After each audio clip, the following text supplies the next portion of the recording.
On November 12, 2025, a ripple in the fabric of space-time itself passed through Earth, and within a fraction of a second, it triggered alarms at 3 separate gravitational wave observatories on 2 different continents. This happens fairly regularly now. Scientists have detected hundreds of these events since 2015, each one caused by 2 massive objects, usually black holes, spiraling into each other and colliding somewhere in the distant universe. But this particular signal stopped astrophysicists cold. Buried in the data was a number that shouldn't have been possible. At least one of the 2 objects that collided appeared to weigh less than our sun. Not a few times lighter, less than the sun's own mass, contained inside an object so dense it warped space-time enough for its collision to be felt 16 light-years, or in some cases far more, away here on Earth. Here's why that number is so strange. Every black hole ever confirmed by direct observation, without exception, formed the same way. A massive star, at least several times heavier than our sun, ran out of fuel, collapsed under its own gravity, and left behind a black hole remnant. That process has a hard physical floor. Stars simply can't collapse into anything lighter than roughly 2 to 3 solar masses through this route. Nature doesn't build black holes smaller than that using dying stars. Full stop.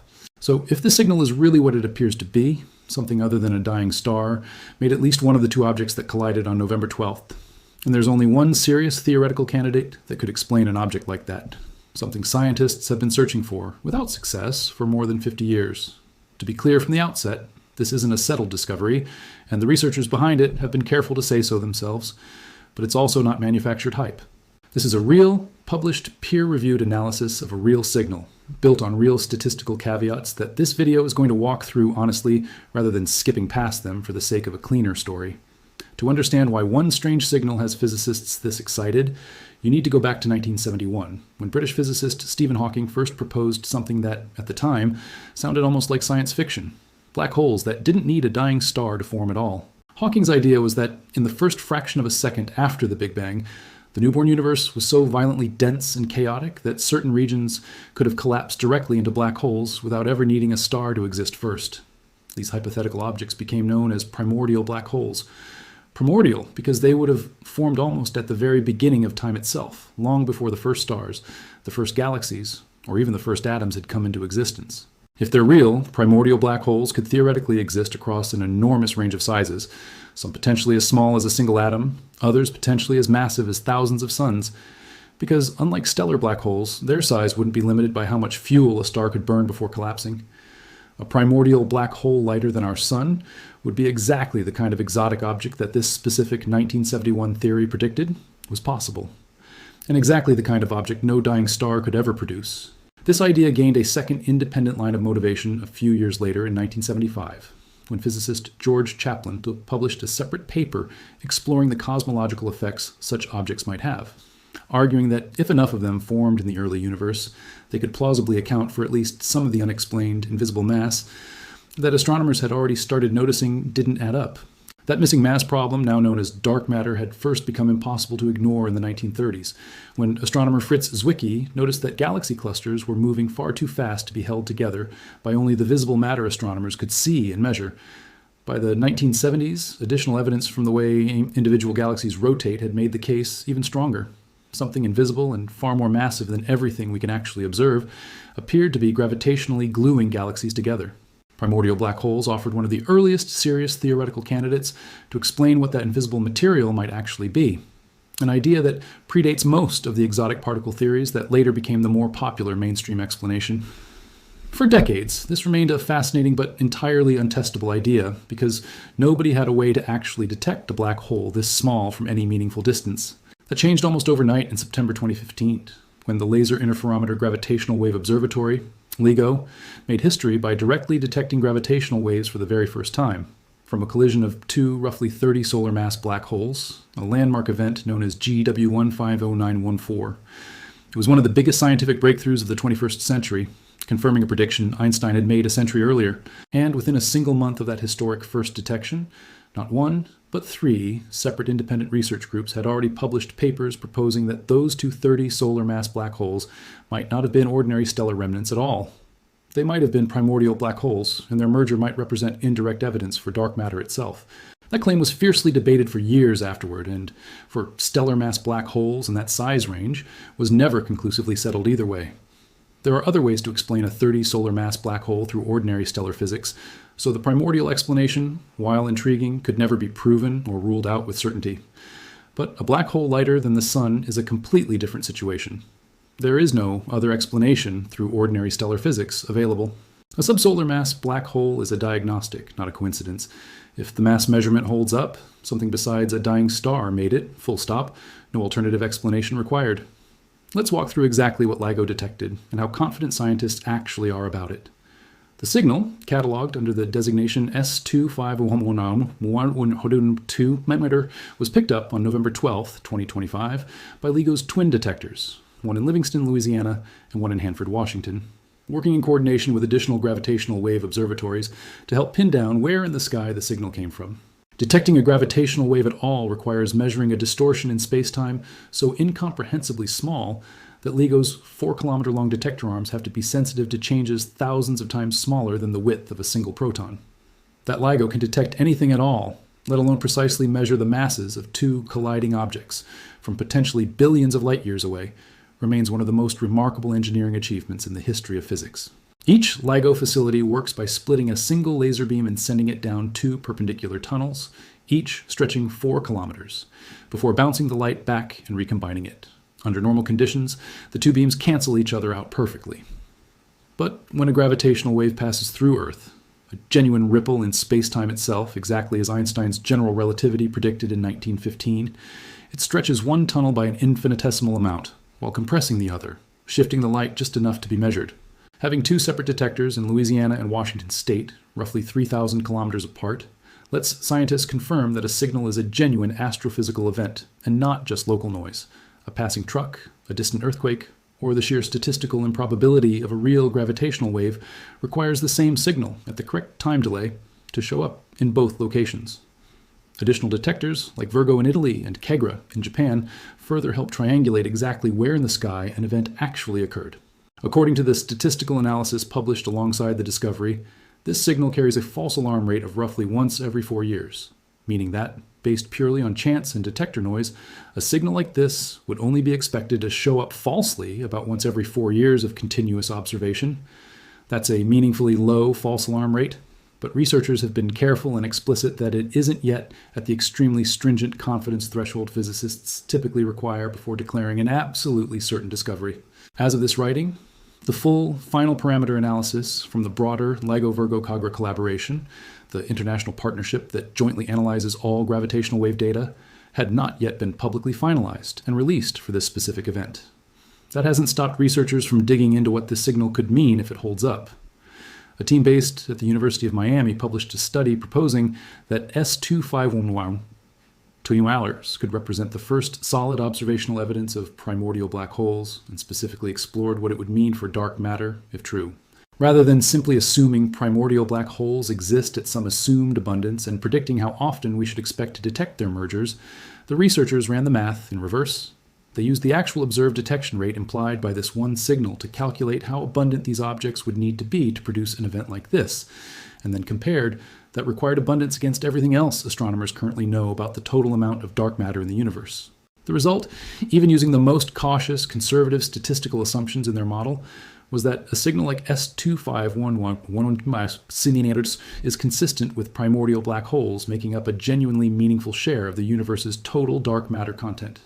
Not all of it necessarily, but enough to matter significantly for one of the biggest open questions in modern physics. To put the stakes of that finding in perspective, dark matter makes up roughly 27% of everything in the universe, dramatically more than all the visible stars, planets, gas, and galaxies combined. And in the 50 years since astronomers first found strong evidence that it exists, not a single direct detection of a dark matter particle has ever been confirmed, despite hundreds of dedicated experiments specifically built to search for one. If even a meaningful fraction of that missing 27% turns out to be made of primordial black holes instead of an undiscovered particle, it would represent one of the most significant breakthroughs in the history of cosmology, solving a mystery that has quietly frustrated physicists since the 1970s. It helps to understand just how much scientific effort has already gone into the alternative explanation because it puts the primordial black hole case in proper context. For decades, the leading mainstream candidate for dark matter has been a hypothetical class of particles broadly known as WIMPs. weakly interacting massive particles, motivated by certain extensions of particle physics theory that predict their existence. Enormous, extraordinarily sensitive detectors have been built deep underground, shielded by kilometers of rock specifically to block out cosmic ray interference, all in an effort to catch a WIMP particle interacting, even once, with ordinary matter. None of them, across more than 2 decades of dedicated searching, has ever produced a confirmed detection. That long, expensive, so far unsuccessful search is a large part of why an entirely different candidate, one that doesn't require any exotic new particle at all, just black holes that form slightly differently than the ones we already know exist, has become increasingly attractive to a growing number of physicists looking for an alternative path toward finally solving this problem. Here's where it's important to slow down, because the researchers involved have been careful, publicly and repeatedly, about exactly what this evidence does and does not establish.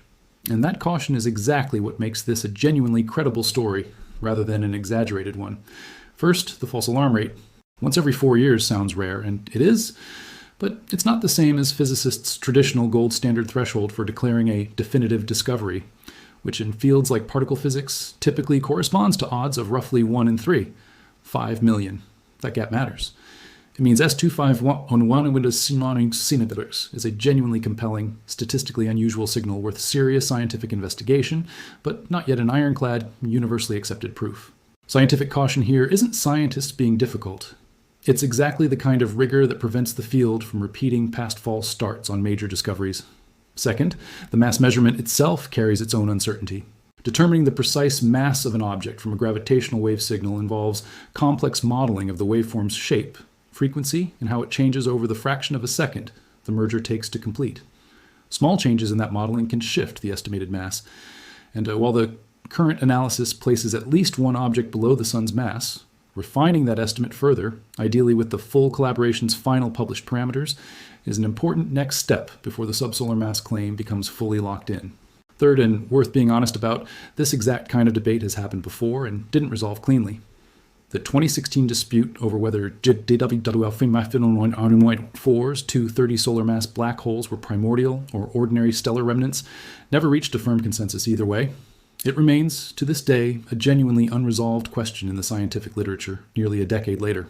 That's a useful reminder that even when a signal generates serious, credentialed scientific interest, definitively proving a primordial origin can take years, multiple additional detections, and significant theoretical refinement. What makes S251 on Twitter different and worth taking seriously despite that history is precisely the subsolar mass measurement. Unlike the 2016 case, where a 30 solar mass black hole could plausibly have formed through several different, entirely ordinary stellar processes, there is currently no known stellar physics pathway, none, that produces a black hole below roughly 2 solar masses. If the mass measurement for S251 holds up under further scrutiny, researchers won't be debating which explanation among several plausible ones is correct. They'll be looking at a case where the only physically possible remaining category is something other than an ordinary dying star, which, right now, points toward the primordial black hole hypothesis as close to the only game in town. That's precisely why serious scientists, despite all the appropriate caveats about false alarm rates and pending final analysis, are treating this signal as something worth genuinely serious attention, rather than dismissing it as noise the way plenty of previous unusual signals have eventually turned out to be. It's also worth understanding just how carefully researchers have to rule out ordinary explanations before a claim like this gets taken seriously at all. Gravitational wave detectors are exquisitely sensitive instruments, which also makes them vulnerable to a wide range of non-astrophysical noise sources, seismic vibrations from distant earthquakes, fluctuations in the laser itself, even subtle environmental effects near the detector sites. Before any signal is added to the official catalog or used as the basis for a scientific paper, it goes through multiple independent analysis pipelines, each using different statistical assumptions and software, specifically designed to catch instrumental artifacts that might mimic a real astrophysical signal.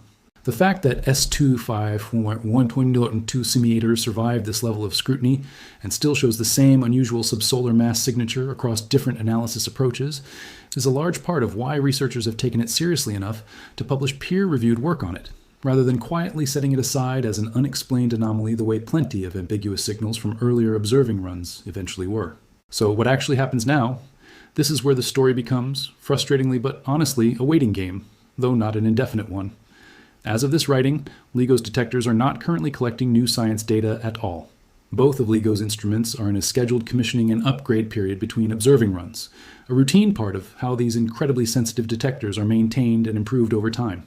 The next scheduled observing window, designated IR1, is planned to begin in late October or mid-November of 2026, at which point both LIGO detectors are expected to be back online, joined by the Virgo detector in Europe and the Kagra detector in Japan as they become available, giving researchers a genuinely global network capable of triangulating future signals with even greater precision than before. That upgrade period matters enormously for this specific mystery, because it means the fastest way to confirm or rule out the primordial black hole explanation, catching a second, similar subsolar mass event, is currently on pause. Every improvement made to LIGO's sensitivity during this downtime should, in principle, make the detectors more capable of catching additional faint or unusual signals once observations resume, which raises the odds that if primordial black holes really are colliding out there at a meaningful rate, the upgraded network will catch more evidence for it sooner rather than later. In the meantime, the full, formally reviewed analysis of S251102 Sulimao's parameters from the complete LIGO-Virgo-Kagra collaboration is still being finalized. That process, historically, can take months for any individual significant event, since it involves cross-checking the signal against multiple independent analysis pipelines, ruling out instrumental artifacts, and subjecting every step of the calculation to internal peer review before anything becomes an official, citable result the wider scientific community can build on with full confidence. There's also a broader context worth appreciating here. This isn't the only avenue currently being pursued to try to catch primordial black holes in the act. Separate research groups are actively developing next-generation gravitational wave detectors specifically designed to be sensitive to even higher frequency signals than LIGO can currently catch, signals that theoretical models suggest could come from much smaller, lighter, primordial black holes than anything detectable today. Other physicists are pursuing entirely different detection strategies, too, including new quantum sensor technology aimed at revealing extremely faint signatures of both dark matter and ancient gravitational waves left over from the earliest moments of the universe. If primordial black holes really do make up part of the universe's dark matter, there's a real chance multiple independent lines of evidence could start converging on that conclusion within the next several years, rather than this one signal standing entirely alone. It's also worth putting this single event into the context of just how much gravitational wave astronomy has grown since 2015. The catalog documenting confirmed detections, most recently updated in 2026, now lists 390 confirmed gravitational wave events total, with 161 of those added in the most recent release alone, covering observations from April 2024 through January 2025. That's a genuinely staggering rate of growth for a field that recorded exactly 0 confirmed detections before September 2015. Every one of those 390 events represents a real physical collision between massive objects somewhere in the universe, and running the statistics across that entire growing data set gives researchers an increasingly detailed picture of how common different types of black hole mergers actually are, which is precisely the kind of large-scale statistical foundation that makes a single unusual outlier signal like S2511 stand out as clearly as it did. None of the 390 cataloged events include a confirmed subsolar mass detection, which is exactly why this one signal, sitting just outside that formal catalog, has captured so much attention on its own. So here's where this genuinely stands right now. On November 12, 2025, LIGO detected a gravitational wave signal from a merger involving at least one object lighter than our Sun, a mass that no known process involving a dying star can produce. Researchers at the University of Miami have published an analysis arguing that if this measurement holds up, it's consistent with primordial black holes making up a meaningful fraction of the universe's dark matter. Objects first theorized more than 50 years ago and never directly confirmed until now, but the signal's false alarm rate, while low, hasn't yet crossed the traditional gold standard threshold for an absolutely certain discovery, and the full collaboration's final parameter analysis is still being completed. Meanwhile, LIGO itself is offline for a scheduled upgrade, with new observations not expected to resume until late October or November of 2026 at the earliest. Whether the signal turns out to be the first confirmed evidence of a 50-year-old theoretical prediction, or whether it eventually gets reclassified as an unusual but ultimately explainable event, depends entirely on what happens once the detectors come back online and the final analysis is published. The real question isn't whether the universe is hiding something in that missing 27% we call dark matter. It clearly is. We've known that for half a century without ever being able to see it directly. The real question is whether a single, extraordinarily faint ripple in space-time caught by 3 observatories on 2 continents on one night in November 2025 turns out to be the first real crack in that mystery, or whether we're still waiting for the signal that finally settles it. Either answer will matter enormously to how physicists spend the next decade of their careers. If S2511112 Simulators holds up, expect a rush of renewed funding and research attention toward gravitational wave searches for more subsolar mass events, and a corresponding shift away from decades of underground particle detector experiments that have so far come up empty. If it doesn't hold up, if the mass measurement gets revised upward once the final analysis is complete, or if the signal turns out to have some subtler instrumental explanation nobody has caught yet, the search for dark matter continues largely as it has for the past 50 years, one careful, painstaking measurement at a time, waiting for the next candidate signal to come along. If you want to be here the moment LIGO's final analysis comes out, or when the network comes back online and starts hunting for a second signal like this one, subscribe to the channel and turn on notifications, because when that update lands, we'll break it down here with the real data, not the invented version. One signal, lighter than the sun, a 50-year-old theory waiting for its moment. Whatever the final analysis eventually shows, this moment, right now mid-2026, is the point where a 50-year-old idea either starts becoming real physics or gets set aside for the next candidate signal to come along. Either way, we're watching it happen in real time. Thanks for watching.